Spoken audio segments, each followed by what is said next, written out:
On va voir si en quelques minutes je peux vous aider à régler votre dépendance affective aujourd'hui. Ça, c'est toi quand tu étais enfant. Et ça, juste à côté, ce sont tes parents. Et il y a tout un moteur psychologique qui régit votre relation.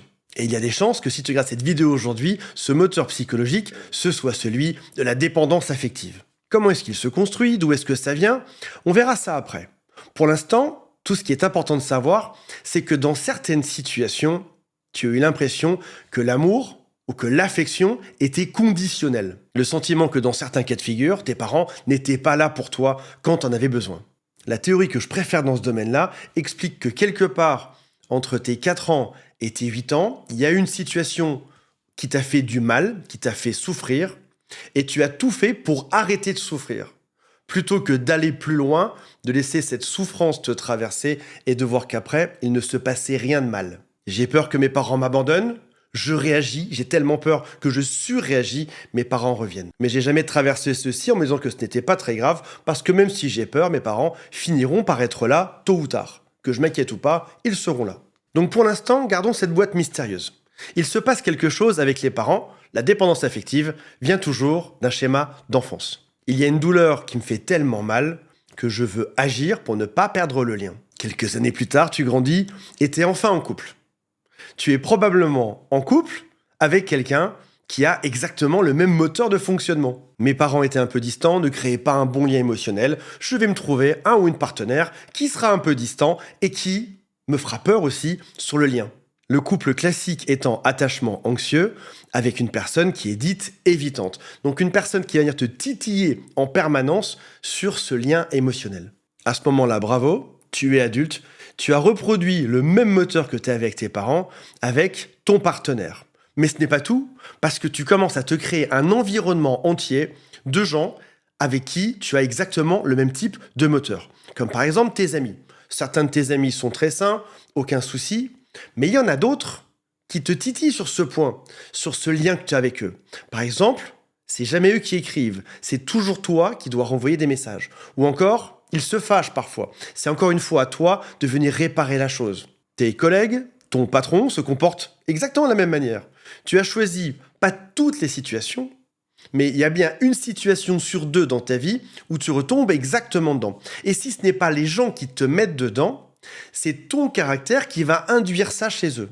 Par exemple, tu peux être en couple non pas avec un évitant, mais avec une personne qui a un attachement équilibré, mais tu seras toujours stressé quand tu ne reçois pas d'SMS. Je ne reçois pas d'SMS, donc je suis abandonné, donc je revis exactement la même chose qu'avec mes parents, donc je dois me battre pour récupérer ce lien. Le lien est conditionnel. Tu grandis encore, tu peux aussi avoir des enfants avec qui tu vas maintenir ce même lien avec exactement ce même moteur.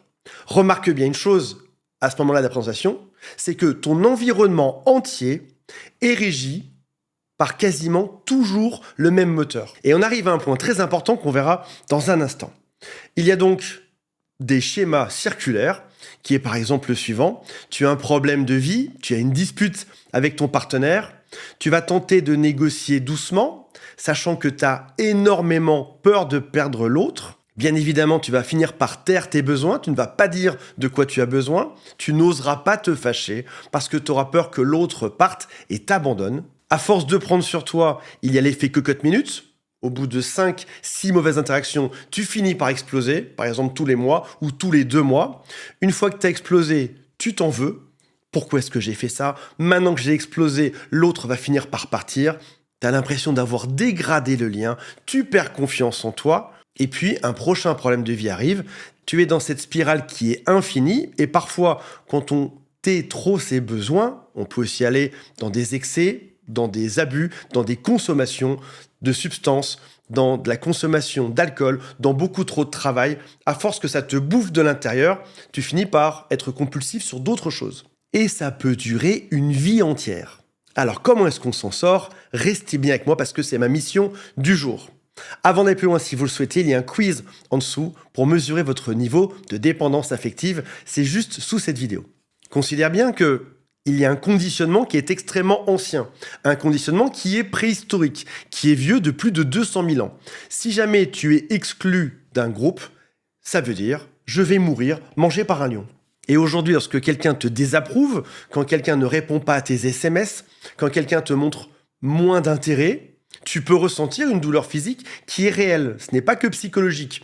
Et même en biologie, on dit que tes mitochondries produisent moins d'énergie en cas de rejet. Ça signifie qu'on a tous ça en nous, c'est-à-dire ce moment désagréable où on se sent rejeté. Mais chez nous, cette douleur est devenue insupportable. On ne peut pas faire avec. Et comme on a peur de l'après, si jamais on était réellement rejeté, on va mettre en place des stratégies pour se conformer à tout le monde, pour être comme tout le monde. On va typiquement éviter le conflit. On va rester en sécurité. On ne dira pas notre propre vérité de peur d'être rejeté. Voici déjà 5 choses que tu vis de manière plus intense au quotidien. Tout d'abord, tu as peut-être la peur du rejet. Compte sur tes doigts et dis-moi si c'est vrai. On l'a tous, la peur du rejet. Tu l'as peut-être plus. Tu as appris très tôt, ce qu'on a vu tout à l'heure, c'est que amour et affection sont conditionnels. Si je me comporte bien, alors on m'aimera. Ta peur du rejet est supérieure à ton authenticité. Tu ne montres pas vraiment qui tu es, pas vraiment ta personne, de peur qu'on te mette à l'écart. Deuxième point, compte sur tes doigts, mettre sous silence nos propres besoins. Tu ne dis pas ce qui est vrai. Tu ne dis pas, par exemple, je me sens seul.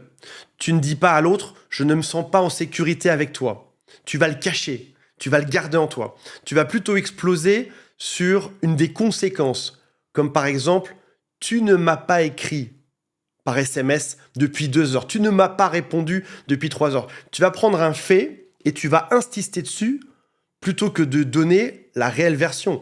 La réelle version, ce n'est pas t'as pas envoyé des SMS pendant 2 heures. La vraie version, c'est j'ai eu peur d'être abandonné et c'est ce que j'ai conclu en lisant le fait que tu n'avais pas envoyé des SMS pendant 2 heures. Tu ne donnes pas non plus ta colère quand tu es fâché après quelque chose, de peur d'être rejeté. Sauf lorsque tu exploses en mode cocotte minute une fois tous les 2 mois.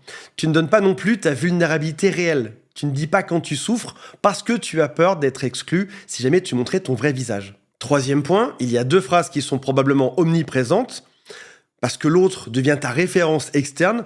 La première phrase, c'est qu'est-ce qu'il pense de moi? Qu'est-ce qu'elle pense de moi?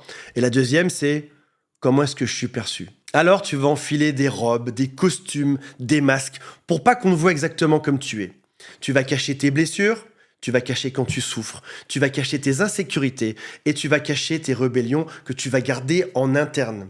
La dépendance affective, pour moi qui l'ai été la majorité de ma vie, c'est une bulle de verre autour de toi qui fait que tu n'es jamais vraiment toi et tu as toujours la peur d'être abandonné. Ce qui est affreux en dépendance affective, c'est que tu n'oses pas dire la réalité, tu n'oses pas te montrer tel que tu es. Chaque phrase est un tout petit peu modifiée pour plaire à l'autre. Tes phrases sont complètement influencées par la dépendance affective. Tes comportements également. Les choses que tu acceptes ou pas. Ce déménagement où tu es parti alors que tu n'avais pas envie d'y aller. Cette chose que tu as tolérée. Ces vacances à la montagne alors que toi tu préfères la mer. Prêter de l'argent à ce pote alors que tu ne voulais pas le faire. Accepter ce repas de famille où ta mère te descend devant tout le monde. Tu as tout accepté. Le pire, sans jamais rien dire, sauf quand t'exploses, parce que tu avais peur d'être rejeté. Certains confondent et se disent, la dépendance affective, c'est ceux qui aiment trop.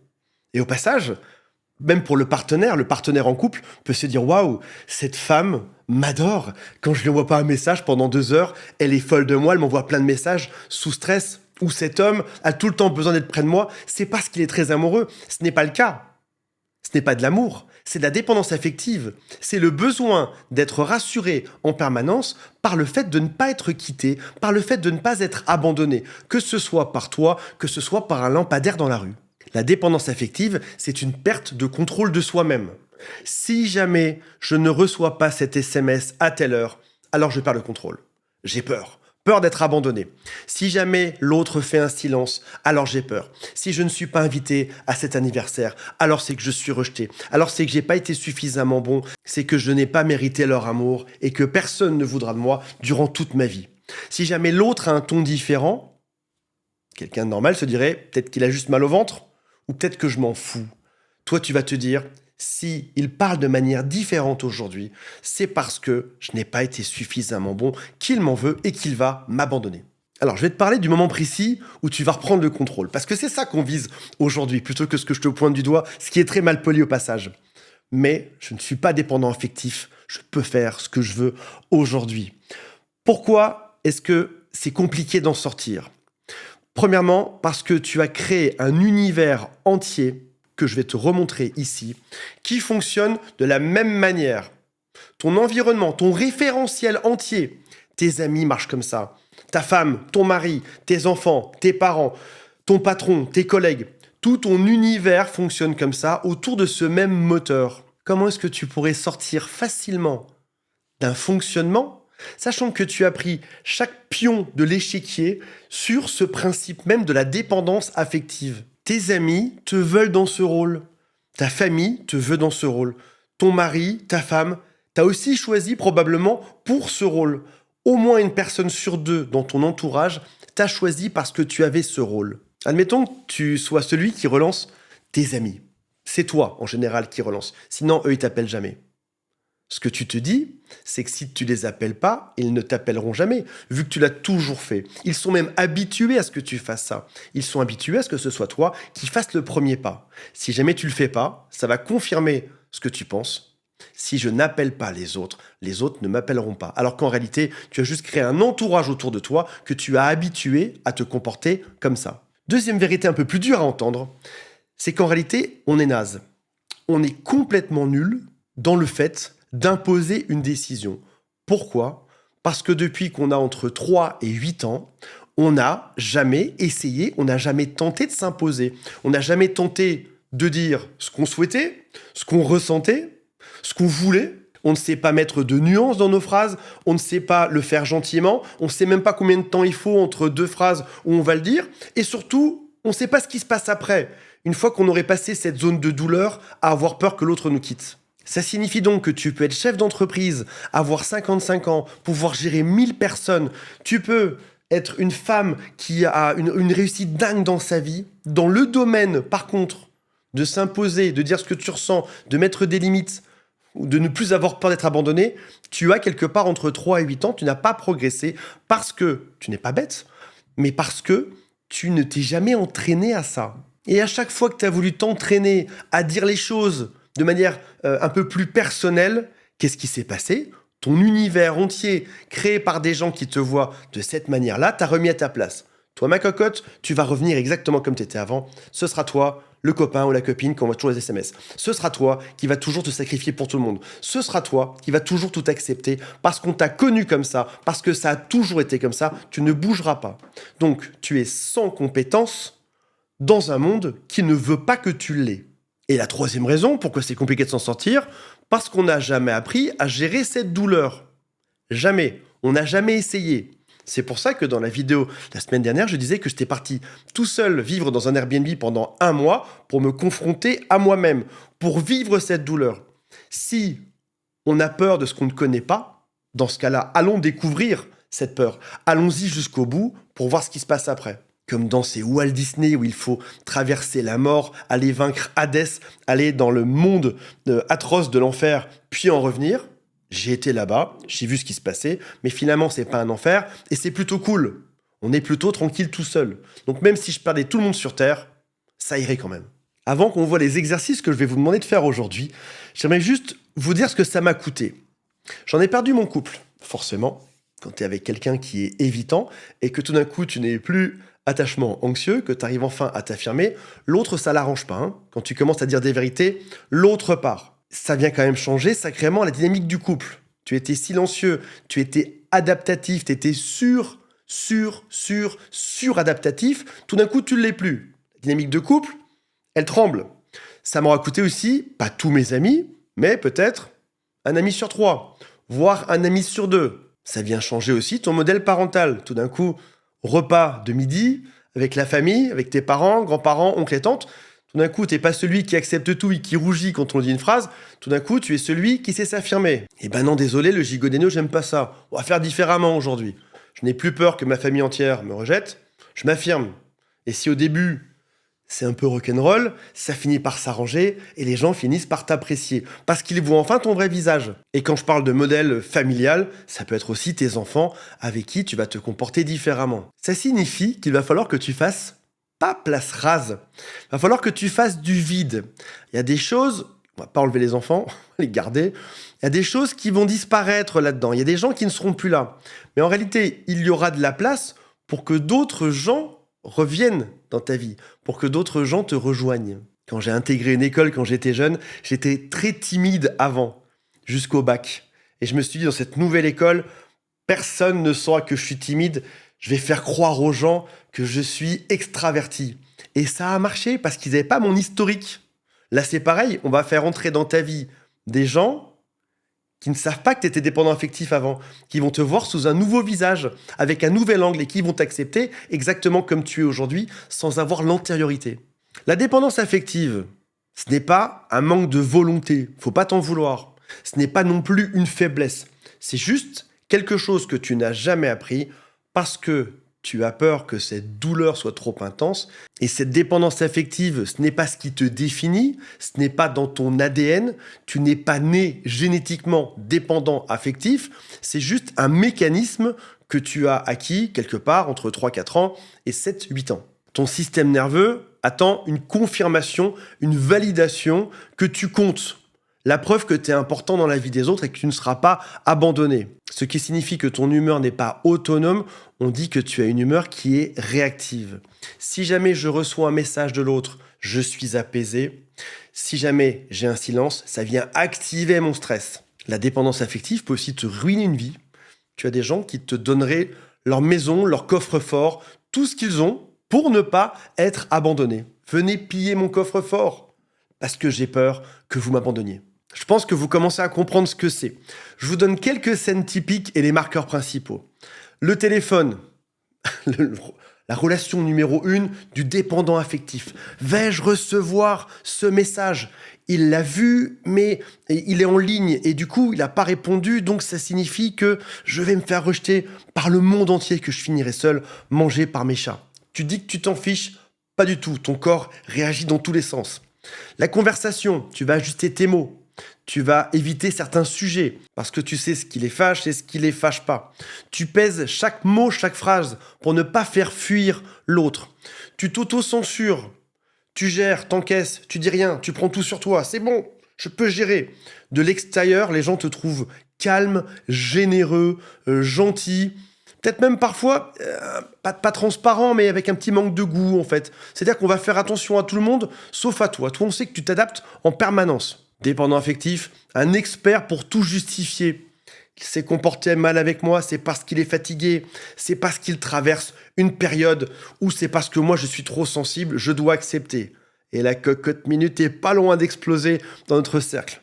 Tu peux aussi avoir ce qui s'appelle un faux détachement. C'est faire très bien, je n'ai pas reçu d'SMS, je m'en fiche. Mais au fond de toi, ça continue à rouler en permanence et à avoir ces ruminations. Pourquoi est-ce que j'ai pas reçu de message ? Comment ça se fait ? C'est bizarre. Alors parfois même dans le couple, tu vas prendre un peu de distance. Tu vas dire c'est bon, non, ça ne m'intéresse plus. La réalité, c'est que tu prends la distance juste pour qu'on te prouve qu'on t'aime toujours et qu'on ne t'a pas abandonné. Une cliente me dit, tu te rends compte, je l'ai quitté, il est même pas revenu. Ce sale type. Et je dis, tu l'as quitté. Elle dit, oui, c'était pour qu'il montre qu'il m'aime, bien évidemment. Les 6 marqueurs clairs, si vous allez chez un psychologue, et dans les tests, parce qu'il existe aussi des tests pour ça, il y a le test ADS9, le test EDQ-CDE, et il y a aussi, en plus simple, le quiz qui est juste sous cette vidéo. Les 6 marqueurs clairs, c'est l'hypervigilance, tu vas surveiller le lien affectif que tu as avec l'autre, la suradaptation permanente, le besoin d'être rassuré de manière générale, du matin au soir, la peur du conflit, tu préféreras toujours te taire, tout accepter, plutôt que de devoir créer éventuellement un conflit et ce que l'autre puisse te détester.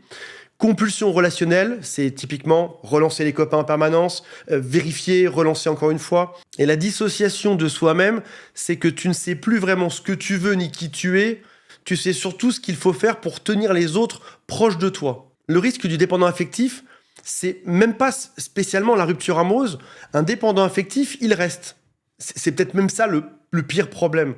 C'est qu'il va rester trop. La relation qui aurait dû durer 1 an, il l'a fait durer pendant 10 ans. L'amitié qu'il aurait dû dégager depuis sa plus tendre enfance, eh ben non, son pote toxique du CP, il l'a gardé toute sa vie, même si ça se passe mal à chaque fois. Et aujourd'hui, on parle de reprise de contrôle quand on est dépendant affectif, la reprise de contrôle, ce n'est pas prendre sur soi. Et ce n'est pas non plus ne pas ressentir. Parce que j'ai une drôle de nouvelle pour vous, que vous soyez dépendant affectif ou pas, on ressent tous le rejet et la peur du rejet. C'est un sentiment qui est humain et normal.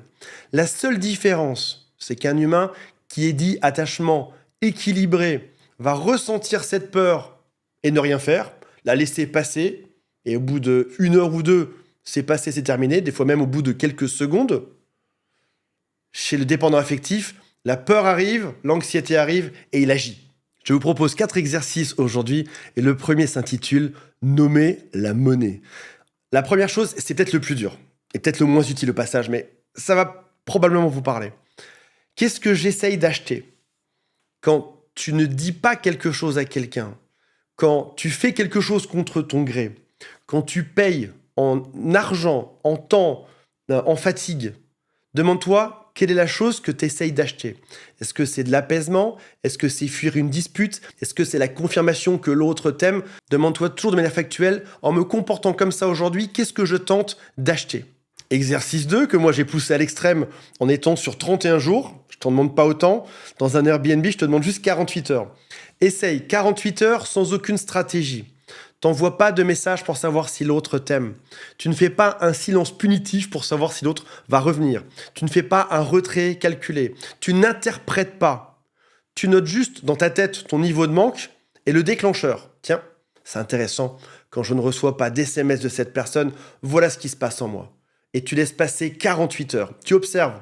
Ce que je veux te faire passer, c'est dans le monde de l'enfer, dans le monde d'Hadès, dans le monde des morts. C'est je passe dans ce monde, ça s'active et je laisse passer. Je veux juste que tu vois l'après et qu'éventuellement tu prennes une décision après. Mais pas tout de suite, au bout de 48 heures, voire même au bout d'une semaine, que tu fasses un bilan froid ou au bout d'un mois. J'ai fait le bilan sur un mois. Si je relance pas, on se voit 3 fois, amoureusement. Et juste chez toi. T'as pas fait un seul effort, c'était naze à chaque fois. Et ça signifie que cette relation ne compte probablement pas beaucoup pour toi. Et ça, c'est pas la dépense affective, c'est une observation factuelle de ce qui s'est passé.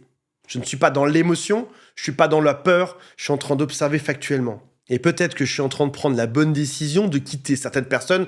Ne quitte pas ton couple juste pour cette vidéo, mais je prends peut-être la décision de quitter certains amis, certaines personnes de mon entourage, parce que c'est eux qui me retiennent en arrière. C'est eux qui m'empêchent de progresser et d'avancer. Exercice 3. J'observe les phrases qui sont dites en face de moi.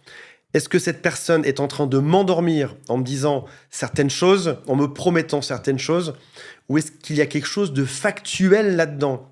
Est-ce qu'on est vraiment un couple? Est-ce que l'autre ferait vraiment des efforts? Ou est-ce que c'est moi qui me suradapte à quelque chose qui ne fonctionne pas? Qu'est-ce qu'il se passe si j'arrête de me suradapter et de croire un discours, mais que j'observe juste les faits aujourd'hui? Et le 4e et dernier exercice, c'est d'arriver à mettre une limite chaque jour. Dire non au moins une fois dans ta journée. C'est un exercice que je fais depuis des années pour que ça devienne automatique. Entraîne-toi à la boulangerie quand on te propose quelque chose à dire non. Non, je ne veux pas celui-ci. Ça paraît bête, mais tu es en train de t'entraîner doucement. C'est l'enfant de 4 à 8 ans qui s'entraîne à refuser et de voir que tout se passe bien. Tu vas acheter des vêtements, on te propose quelque chose, tu finis par dire non, désolé, finalement je ne prendrai rien. On t'offre du gâteau, même si t'aimes ça, tu dis non, juste pour... Ok, dans ce cas tu dis oui. Mais tu vois ce que je veux dire, c'est s'entraîner au moins une fois par jour à dire non. Parce qu'à un moment donné, il va y avoir une décision importante, un vrai non à dire qui aura du sens, et là tu sauras le dire parce que tu te seras entraîné pendant des jours et des jours auparavant. J'espère que ça vous a intéressé. Je rappelle qu'il y a le quiz en dessous qui estime ton niveau de dépendance affective. Et on se retrouve prochainement. Salut à tous. Bye.